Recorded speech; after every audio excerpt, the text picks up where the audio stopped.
Tomato শেষ হয়ে যাওয়ার আগে এই সসটা তোমরা বানিয়ে রাখতে পারো। আর এখন কিন্তু টমেটোর দামও বেশ অনেকটাই কম, 50 টাকায় কিন্তু 3 কেজি টমেটো দিচ্ছে। একদম লাল টুকটুকে টমেটোগুলো দিয়ে কিন্তু এই সসটা বানাবে, তাহলে কালারটাও সুন্দর আসবে। আর এখানে কয়েকটা উপকরণ মিক্সড করলে একদম টক ঝাল মিষ্টি, একদম প্রাণ হট টমেটো সসের মতো টেস্টি তোমরা পাবে। আমি এখানে প্রায় 2 কেজির মতো টমেটো নিয়েছি। আর এগুলোকে কিন্তু প্রথমে খুব ভালোভাবে ধুয়ে পরিষ্কার করে নিতে হবে। চেষ্টা করবে এরকম লাল টুকটুকে একদম পাকা টমেটো নেওয়ার। সসটা বানানোর জন্য কিন্তু পাকা টমেটো হলেই ভালো হয়। টমেটোগুলোকে ধুয়ে আমি এভাবে ছোট ছোট করে কাট করে নিয়েছি। এখন টমেটোর সাথে আমি আরো কয়েকটা উপকরণ দিয়ে দিচ্ছি, একসাথে এগুলোকে সিদ্ধ করে নিতে হবে। আর টমেটো সিদ্ধ হতে কিন্তু খুব বেশিক্ষণ সময়ও লাগে না। এখানে আমি 3-4 কোয়া রসুন নিয়েছি আর একটা পেঁয়াজ নিয়েছি। পেঁয়াজটাকে আমি কুচি করে দিয়েছি আর রসুনটা গোটাই রেখেছি। আর নিয়েছি ছোট্ট একটা কাপড়ের টুকরো। এর মধ্যে আমি নিয়ে নিব 5 ফোড়ন। এর মধ্যে আমি প্রায় 1 চা চামচের মতো 5 ফোড়ন নিয়েছি আর হাফ চা চামচের মতো নিব জিরা। আর এই দুইটাকে আমি খুব ভালোভাবে এই কাপড়ে গিট দিয়ে তারপর টমেটোর সাথে এটাকে সিদ্ধ হতে বসিয়ে দিব। এতে করে কিন্তু খুব সুন্দর একটা স্মেল চলে আসবে সসের মধ্যে, আর সসটা খেতে কিন্তু অসম্ভব মজার হবে।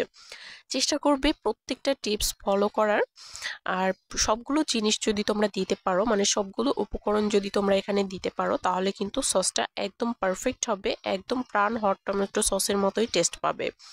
এটাকে কিন্তু আমি খুব ভালোভাবে গিট দিয়ে দিচ্ছি আর এটাকে আমি টমেটোর সাথে সিদ্ধ করে নিব।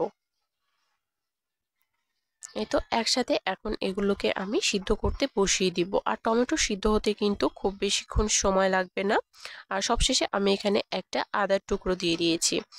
তোমরা চাইলে কিন্তু পেঁয়াজ রসুন আদা এগুলো স্কিপ করতে পারো, তবে 5 ফোড়ন আর জিরাটা অবশ্যই দিবে। 5 ফোড়ন আর জিরাটা দেওয়ার কারণে কিন্তু সসের টেস্টটা দ্বিগুণ পরিমাণে বেড়ে যায়। এখন আমি সবগুলোকে বসিয়ে দিলাম, ঢাকনা দিয়ে ঢেকে দিব। এখানে কিন্তু এক্সট্রা জল দেওয়ার কোনো প্রয়োজন নেই, টমেটো থেকেই কিন্তু এক্সট্রা জল ছেড়ে দিবে।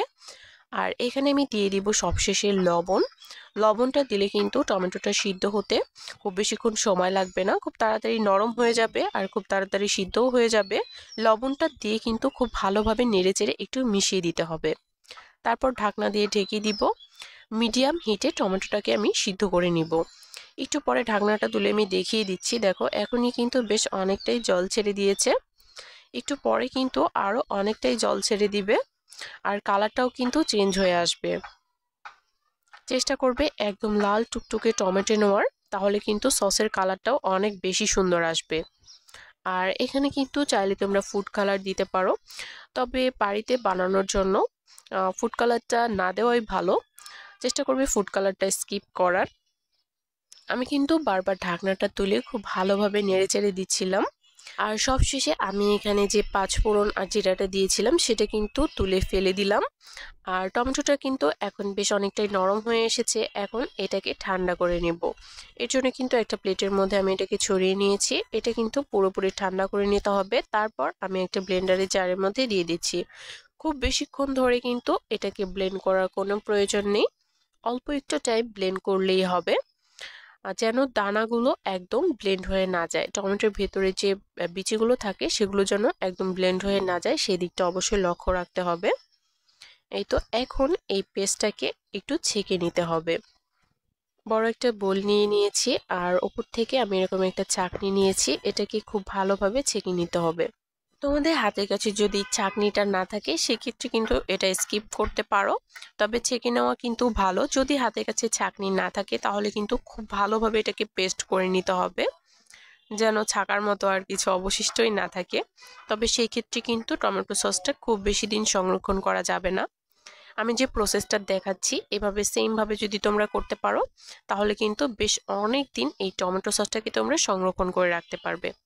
খুব ভালোভাবে ছেঁকে নিয়েছি আর ছাঁকনির যে নিচের অংশটা আছে সেটাও কিন্তু আমি ক্লিন করে নিচ্ছি। এখানে 2 কেজি টমেটো থেকে বেশ অনেকটাই কিন্তু টমেটো পিউরি বের হয়েছে। আর এখন কিন্তু এটাকে আবার জাল করে নিতে হবে। দেখেই বুঝতে পারছো কতটা মসৃণ হয়েছে, আর পাকা টমেটো নেওয়ার কারণে কিন্তু কালারটা অনেক বেশি সুন্দর এসেছে।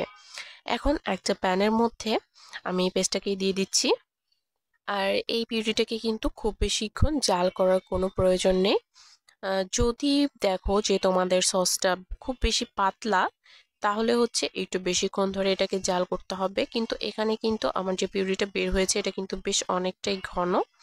আর এখানে আমি দিয়ে দিলাম তেঁতুলের জল, মানে তেঁতুল ভিজিয়ে গুলিয়ে যে জলটা ছিল সেটাই আমি এখানে দিয়েছি প্রায় হাফ বাটির মতো। আর এখানে আমি দিয়েছি প্রায় হাফ কাপের মতো চিনি। আর দিয়ে দিলাম আমি লঙ্কার গুঁড়ো 2 চা চামচের মতো। সবকিছুকে একসাথে খুব ভালোভাবে মিশিয়ে নিচ্ছি। আর চুলার আঁচটা কিন্তু এ পর্যায়ে একদম লোতে রেখে এটাকে জাল করতে হবে, যেহেতু সসটা বেশ অনেকটাই ঘন আছে।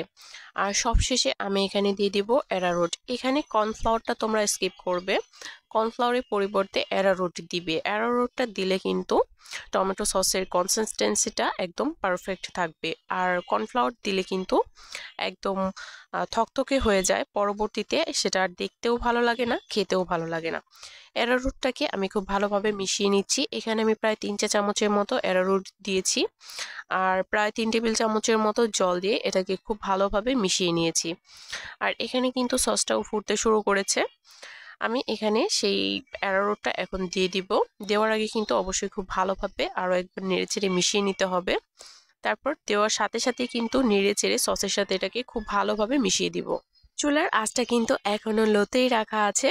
সবকিছুকে একসাথে খুব ভালোভাবে নেড়েচেড়ে মিশিয়ে নিচ্ছি। আর তারপরে কিন্তু চুলা থেকে আমি এটাকে নামিয়ে নিয়েছি। খুব বেশিক্ষণ জাল করার কোনো প্রয়োজন নেই। সব শেষে আমি এখানে দিয়ে দিচ্ছি একটা ম্যাগি মশলা। এই ম্যাগি মশলাটা দেওয়ার কারণেই কিন্তু একদম দোকানের সসের মতো টেস্টি তোমরা পাবে। এই ম্যাগি মশলাটাকে খুব ভালোভাবে নেড়েচেড়ে মিশিয়ে দিচ্ছি। আর সসটা খেতে জাস্ট অসম্ভব মজার হয়েছে। তোমরা না বানালে বুঝতেই পারবে না যে বাড়িতে এত সুন্দর টমেটো সস বানানো যায়। দেখো কোনো রকম কালার মিক্সড করা ছাড়াই কত সুন্দর একটা কালার এসেছে। চেষ্টা করবে পাকা টমেটো দিয়ে করার, তাহলেই কিন্তু এত সুন্দর একটা কালার পাবে। আর এখানে কিন্তু আমি 2টা সসের বোতলে এটাকে ভরে নিয়েছি। আর একটা বোতল আমার ফুল ভরে গিয়েছে, আর একটা কিন্তু হাফের একটু বেশিতে আছে। আর এই তো এখন মুখটা আমি লাগিয়ে দিচ্ছি। এটাকে সংরক্ষণ করা যাবে নর্মালি রুম টেম্পারেচারে যদি রাখো তাহলে হচ্ছে 7 দিনের মতো, আর যদি ফ্রিজে রাখো তাহলে 3 মাসের মতো এটাকে সংরক্ষণ করে রাখতে পারবে। আর যদি ডিপে সংরক্ষণ করে রাখো তাহলে 1 বছরের মতো। ভিডিওটি ভালো লাগলে একটা শেয়ার দিয়ে পাশেই থেকো। আজকে এই পর্যন্তই।